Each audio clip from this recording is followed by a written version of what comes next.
weeks ago. Yes. AK was on it. She asked us what we were doing in terms of we forgotten, and boom, stretched it out. No, we Stretch. What's next? we haven't forgot it. The family has been dealing with this situation since it happened.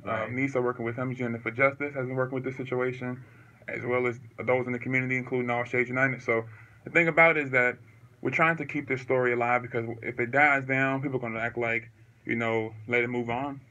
This case is one of probably the biggest cases of police terrorism that really surfaced in Las Vegas. And so Tashi is also, a catalyst and a light for a lot of families who are not getting the same attention. Sure. You have Anthony Garrett, who was assassinated on July 16th of last year, and they're saying that his was a suicide, which we know that's not true. You have, and that's just in the black community, but you also have in the brown community, Juan Lopez. Let's say his name right? Junior Lopez, who was also killed recently, within the last 2 weeks ago, 3 weeks ago, and they're trying to dust that under the rug. And so many police terrorism killings in the black and brown community, and they think that we have forgotten, but we haven't. We're working for it. We're trying to keep the light, support the families. They need a lot of support, and also keep the names of the individuals alive, because this terrorism, and I say terrorism because we're still using euphemisms, police violence, police brutality.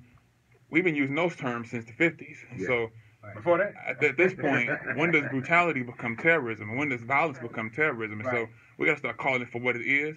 And in order for us to paint the actual picture, we have to use those terms. If we don't, it's going to keep being watered down. So people are approaching it as police violence, as police brutality. This is police terrorism. You can kill somebody on camera and get away with it, but we're scared to use those terms because we're scared to step on Las Vegas metropolitan toes.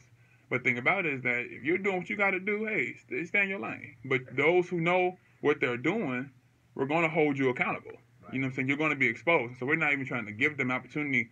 And I know people want to say, well, allow them to express themselves. They know what they're doing. Sure. They got the power.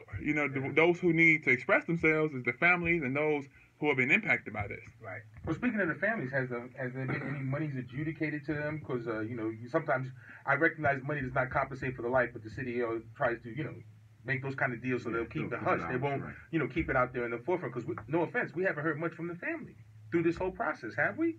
Yeah. Need some comment on that? Well, Trinita has been, in terms of public appearances, she doesn't make them too